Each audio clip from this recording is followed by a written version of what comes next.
Welcome back to my channel guys. तो आज हम लोग मार्वल का मूवी आयरन मैन फर्स्ट को एक्सप्लेन करेंगे। अगर आप लोग को वीडियो अच्छा लगे तो वीडियो को लाइक और चैनल को सब्सक्राइब कर देना। तो मूवी के शुरुआत में अफगानिस्तान के बॉर्डर को दिखाया जाता है। वहाँ पर यूएस आर्मी भी होती है जो ऐसे आदमी का इंतजार कर रही होती है जो कि वेपन्स का डील करता है। उसका नाम है टोनी और कुछ ही टाइम में हम लोग देखते हैं कि टोनी वहाँ पर पहुँच जाता है। वहाँ पर टोनी यूएस आर्मी को एक मिसाइल दिखाता है और कहता है कि ये हम लोग ने बनाया है। ये इतना ज्यादा खतरनाक होता है कि ये एक मिसाइल पूरी कंट्री को तबाह करने के लिए काफी है। और फिर वहाँ पर उसका ट्रायल होता है। दरअसल टोनी वहाँ पर आर्मी से कोई डील करने आया था और इस डील से वो बहुत अमीर हो सकता था। उसके बाद वो यहाँ से चला जाता है, लेकिन तभी टोनी के कार पे कोई फायरिंग करने लगता है। वहाँ पर मौजूद सारी की सारी आर्मी टोनी को बचाने की कोशिश करती है, लेकिन वो लोग आर्मी के ऊपर फायर करके उन लोग को मार देते हैं। टोनी अपनी जान बचाने के लिए गाड़ी से बाहर तो आ जाता है, लेकिन उसी के कंपनी का बम उसके पास आकर गिरता है, जिसके फट जाने से काफी जख्मी हो जाता है। अब हमें एक दिन पहले का टाइम दिखाया जाता है जब टोनी को बेस्ट वेपन मेकर का रिवॉर्ड मिलता है। दरअसल ये कंपनी जिसने शुरू किया था वो उसके फादर अपने दोस्त के साथ मिलकर बनाई थी, लेकिन जिस जगह अवार्ड दिया जा रहा था टोनी वहाँ पर मौजूद नहीं था, तो उसका रिवॉर्ड उसके फादर के दोस्त रिसीव करते हैं। अगर टोनी वहाँ पे नहीं था तो कहाँ पर था? वो एक कसिनो में था। वहाँ पर टोनी का दोस्त आता है जिसका नाम रॉडिस है। वो उसका अवार्ड उसे देता है, तो वो कहता है कि मैं इसे कहाँ रखूंगा, मेरे घर में जगह ही नहीं है। वो रिवॉर्ड किसी और को देकर वहाँ से चला जाता है। तभी वहाँ पर न्यूज रिपोर्टर आती है और टोनी से कहती है कि आप सेटिस्फाइड हैं क्या? आप नए नए वेपन्स बना रहे हैं और वो इतने खतरनाक हैं कि किसी की भी जान ले सकते हैं, बल्कि पूरी कंट्री डिस्ट्रॉय कर सकते हैं। तो टोनी कहता है कि हाँ, मैं सेटिस्फाइड हूँ, क्योंकि अगर हम वेपन्स ना बनाएं तो लोग हमें ही मार डालेंगे। उसके बाद ये दोनों कुछ टाइम एक साथ बिताते हैं। अगले दिन टोनी के पास उसकी असिस्टेंट आती है जिसका नाम पेपर है। वो उसे बताती है कि उसका अफगानिस्तान के लिए फ्लाइट है और टोनी अपनी प्राइवेट जेट से होता हुआ अफगानिस्तान आ जाता है। उसके बाद उसके साथ क्या हुआ आपको पता ही है। तो सीन शिफ्ट होता है प्रेजेंट टाइम में जब टोनी बेहोश है और एक बैटरी से कनेक्टेड है। जब उसे होश आता है तो ये देख के काफी हैरान होता है कि हमारे साथ बैटरीज क्यों लगी हुई है। वो होश में आकर साथ खड़े आदमी से पूछता है कि मेरे साथ क्या हो रहा है। तो वो आदमी उससे बताता है जब तुम्हारे पास वो बॉम्ब एक्सप्लोड हुआ तो कई पीसेस तुम्हारे बॉडी के अंदर चली गई। वो इतने छोटे पीसेज हैं कि हम उनको बाहर नहीं निकाल सकते। अब इसका एक ही उपाय था कि हम उन पीसेज को दिल के पास जाने से रोक सके, तो इस वजह से हम इलेक्ट्रोमैग्नेटिक फेस यूज कर रहे हैं। तो तुम्हें घबराने की कोई जरूरत नहीं है। हमें पता चलता है कि उसे टेररिस्ट ने किडनैप कर रखा है। तभी वहाँ पर टेररिस्ट का लीडर आता है। वो टोनी से कहता है कि तुम जानते हो मैंने तुम्हें किडनैप क्यों किया है? मुझे तुम्हारे बनाए हुआ मिसाइल काफी पसंद आया। जैसा कि तुम जानते हो यूएस आर्मी ने हमारे बॉर्डर पर कब्जा कर रखा है, तो मैं चाहता हूँ कि सेम मिसाइल तुम मेरे लिए भी बनाओ, पर जैसे ही तुम मिसाइल बनाओगे मैं तुम्हें छोड़ दूंगा। ये कहता है कि हरगिज नहीं, ये तुम्हारी भूल है। तो टोनी के साथ खड़ा हुआ आदमी उससे कहता है कि नहीं, ऐसा नहीं करो, तुम्हारे पास इसके अलावा कोई सोल्यूशन नहीं है, क्योंकि ये ऐसा इलाका है जहाँ तुम्हारे साथी एवं आर्मी भी तुम्हें ढूंढ नहीं सकते। ये आदमी था कौन? दरअसल ये आदमी भी वेपन्स बनाया करता था और इन्हें भी यही लोग लेकर आए थे। यहाँ पर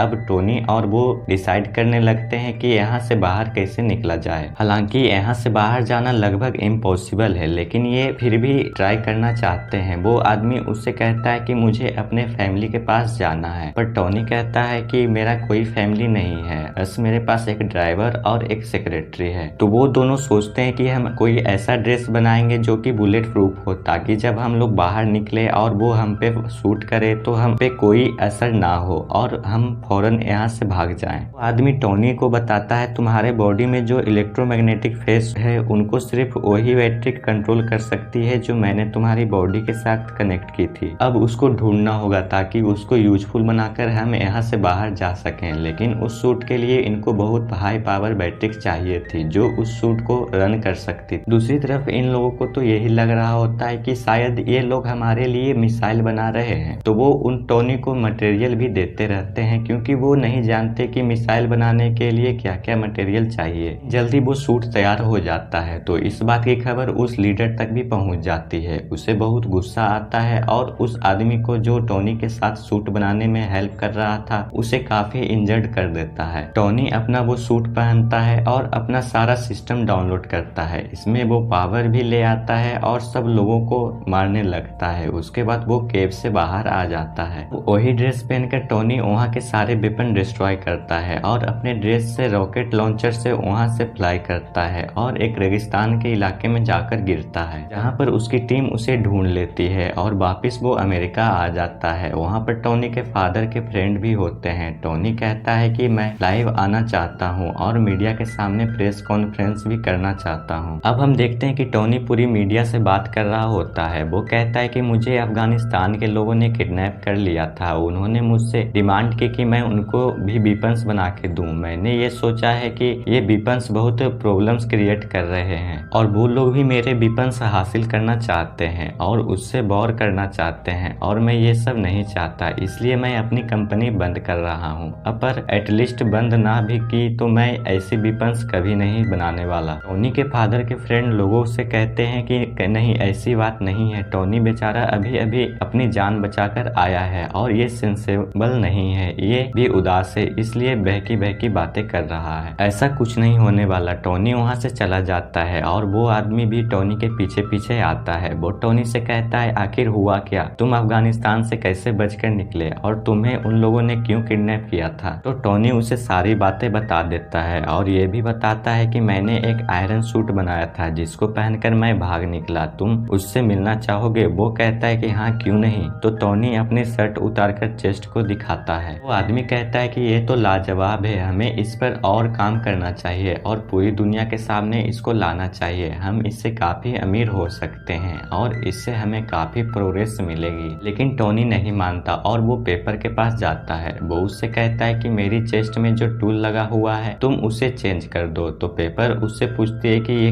क्या करता है। तो टोनी उससे बताता है कि मेरे बॉडी में कुछ मेटल पीसेस हैं, को मेरे दिल तक जाने से रोकता है और मेरी बॉडी में और एनर्जी बनाता है। दूसरी तरफ डिजर्ट में अफगानिस्तान के टेररिस्ट को सूट के कुछ पार्ट्स मिल जाते हैं जिसे जोड़कर पता लगा लेते हैं कि ये असल में ये चीज क्या है। और उधर टोनी भी एक नए सूट बनाने की कोशिश में होता है। उसने उस सूट में बहुत ज्यादा अच्छे रॉकेट लॉन्चर लगा लिए जिससे उसे उड़ने में काफी मदद करता है और अपने ड्रेस में लगे सिस्टम जिसका नाम उसने जार्विस रखा था उससे कहता है कि मुझे और ऊपर उड़ाओ। लेकिन अब वो काफी ज्यादा ऊपर पहुंच जाता है तो उसके ड्रेस में बर्फ जमने लगती है। सर्दी की वजह से उसके सिस्टम में एरर आ जाता है और वो नीचे आकर गिरता है। जैसे ही वो नीचे आ रहा होता है तो वो अपनी सिस्टम को दोबारा से ऑर्डर देता है क्योंकि अब उस पर से बर्फ मेल्ट हो रही थी और वो दोबारा से उड़ जाता है। घर आकर वो ड्रेस में कुछ चेंजेस करता है ताकि ज्यादा ऊंचाई पर जाने से ड्रेस ना जमे। पेपर ने टेबल पर गिफ्ट छोड़ दी होती है। टोनी उसमें अपना पुराना वाला मशीन देखता है जिससे उसे बहुत खुशी होती है। शाम को हम देखते हैं कि टोनी एक पार्टी में जाता है जहाँ पर पेपर भी होती है। वो दोनों साथ टाइम स्पेंड करते हैं, डांस करते हैं और काफी एंजॉय करते हैं। लेकिन तभी वहीं पे वो रिपोर्टर आ जाती है जिसने उसके साथ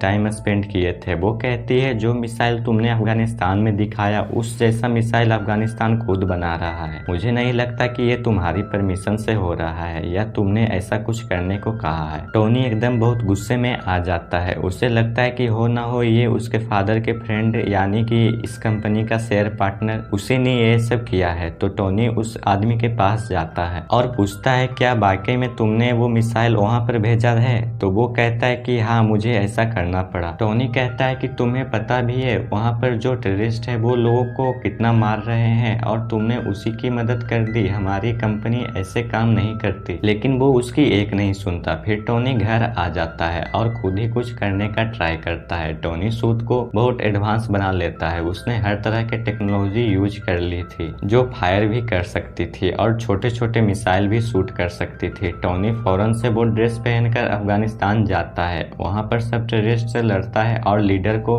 आम लोगों के हवाले कर देता है और सूट से एक मिसाइल छोड़ता है जिससे वो उस जगह को डिस्ट्रॉय कर देता है। वहाँ की एयरफोर्स को भी पता चल जाता है कि यहाँ पर कोई एक्सप्लोजन हुआ है लेकिन वो आयरन मैन को नहीं ढूंढ पाते। फिर टोनी अपने दोस्त रोडिस को कॉल करता है। वो उससे कहता है कि मैं ही हूँ जिसने ये सारा ब्लास्ट किया है। फिर उससे पूछा जाता है कि ये अटैक किसने किया है। वो कहता है कि हो सकता है कि दुश्मनों ने मिलकर ये अटैक किया हो और ये बात वो टोनी पे नहीं आने देता। जब टोनी के फादर के फ्रेंड को ये सब बात सुनता है तो उसे बहुत हैरानी होती है। ऐसा कोई अटैक करके गायब कैसे हो सकता है। वो फौरन से अफगानिस्तान जाता है और वहाँ के टेररिस्ट से बात करता है। वो टेररिस्ट कहते हैं कि हम जान चुके हैं कि ये काम किसने कहा है, लेकिन हम तब तक खामोश हैं जब तक हम पूरी बात का पता न लगा लें। ये आयरन मैन ही है, हमें डिजर्ट से उसके सूट के कुछ पार्ट्स मिले हैं। वो टेररिस्ट उस आदमी से कहता है कि अगर तुम हम लोग को पैसे दे दो तो हम सूट का डिजाइन तुम्हें बता सकते हैं, लेकिन टोनी का दोस्त ऐसा नहीं करता, बल्कि उन लोगों को डरा धमका कर वो ड्रेस अपने साथ ले आता है। टोनी को पता चल जाता है कि उसका पुराना ड्रेस किसी ने चुरा लिया है। वह फौरन पेपर के पास जाता है और उसे कहता है कि कैसे भी करके हमें उसे रोकना होगा, कहीं ये सारी इन्फॉर्मेशन लीक ना हो जाए। वो मेरा नाम, मेरी आइडेंटिटी यूज करके पता लगाए। पेपर उसके ऑफिस जाती है। यह आदमी जो टोनी के फादर का दोस्त है, सारी इन्फॉर्मेशन उसके कंप्यूटर से कॉपी करने लगती है और साथ ही साथ उसे ये भी पता चलता है कि यही वो आदमी था जिसने टोनी को किडनैप कराया था उन टेररिस्ट से अपनी, क्योंकि ये नहीं चाहता था कि टोनी का इस कंपनी में जरा सा भी शेयर रहे। ये सब देखकर वो काफी हैरान होती है और वहाँ से जाने ही वाली होती है कि तभी वहाँ पे वही आदमी आ जाता है जिसके कंप्यूटर से ये सारी डेटा चुरा रही थी, लेकिन वो उसे बातों में लगाकर वहाँ से चली जाती है। अब वो आदमी भी इतना कोई इनोसेंट नहीं था, उसे पता चल जाता है कि ये लड़की मेरे कंप्यूटर से सारा डाटा चुरा गई है। जब वो लड़की सारी इन्फॉर्मेशन लेके वहाँ से निकल रही होती है, तभी वहाँ पे एक आदमी उससे कहता है कि आप टोनी को जानते हैं ना, क्या आप टोनी से मेरा इंटरव्यू करा देंगे, मुझे उससे कुछ सवाल पूछने हैं। वहीं टोनी के फादर के फ्रेंड को अजीब अजीब फील हो रहा होता है, क्योंकि वो जानता था कि टोनी अब कितना पावरफुल हो चुका है। उसे पता चल चुका है कि इस सारी गेम के पीछे मेरा ही हाथ है। कुछ साइंटिस्ट को ऑर्डर दिया होता है वो इलेक्ट्रोमैग्नेटिक सर्किट बनाने का, जो उसके चेस्ट में था, लेकिन हैरानी वाली बात यह होती है जो टूल ये बनवा रहा था उसकी साइज काफी बड़ी थी, लेकिन उसको कंप्लीट होने में अभी भी टाइम था। तो ये जाता है टोनी के घर काफी गुस्से में। वो टोनी के बॉडी को पैरालाइज्ड करके इलेक्ट्रोमैग्नेटिक सर्किट को निकाल लेता है। वो उसके बिना ज्यादा देर तक जिंदा नहीं रह सकता था। तभी उसे याद आता है उस टूल के बारे में जिसको पेपर ने उसे गिफ्ट दिया था। फौरन से उसे लगा लेता है और अपने सूट को पहन लेता है। टोनी के फादर का फ्रेंड वो टूल लेकर जा चुका था। वो अपने पास बहुत बड़ा आयरन सूट बना रखा था जिसका नाम वो रखता है आयरन मॉन्गर। वो आदमी वो टूल उसके अंदर डाल देता है जिससे वो सूट एक्टिवेट होने लगता है। उसके कहीं सारी पावर्स आ जाती है, लेकिन इतनी ही देर में असली आयरन मैन वहाँ पर पहुँच चुका है और अब इन दोनों के बीच काफी ज्यादा फाइट होती है। अब वो दोनों लड़ते लड़ते रोड पे आ जाते हैं। आयरन मैन को याद आता है कि ये सूट पूरी तरह से ठीक नहीं हुआ है, यानी अभी भी ये ज्यादा हाइट पे जाके फ्रीज हो जाएगा। वो फौरन से ऊपर उड़ने लगता है। आयरन मॉन्गर भी पीछे करता हुआ उसके पीछे जाता है। ज्यादा ऊपर जाने की वजह से आयरन मॉन्गर का सूट जम जाता है और वो अजीब सा डल होकर नीचे गिरने लगता है, लेकिन तभी नीचे आते ही वो एक्टिवेट हो जाता है और वो आयरन मैन पे अटैक करने लगता है। ये दोनों पता है कहाँ आकर गिरते हैं, उसी लैब पर जहाँ बहुत बड़ा टूल बनाया जा रहा था। इस टूल को उसी आदमी के साइंटिस्ट बना रहे थे। आयरन मैन पेपर को फौरन कॉल लगाकर कहता है कि तुम ये टूल एक्टिवेट करके फौरन से वहाँ से निकल जाना और मैं भी यहाँ से निकल जाऊंगा। इसका सारा इफेक्ट आयरन मॉन्गर पर होगा। पेपर ऐसा ही करती है। टूल से काफी ज्यादा रेज निकलती है जो